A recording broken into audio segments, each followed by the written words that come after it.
ما الان کجا داریم میریم؟ الان داریم میریم بازار خرید بورس و اینا. این بازار بورس کجاست؟ چه جور جاییه؟ نه تو بازار بورس چی کار میکنن؟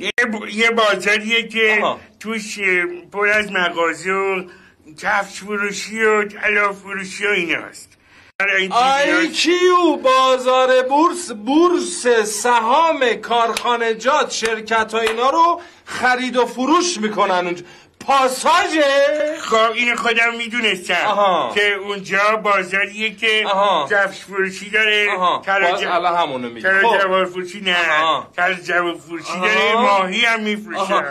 یه دونه جفا میام تو شکمت از پشت درات، یعنی از اونوری بام شاد باشی. بریم برو برو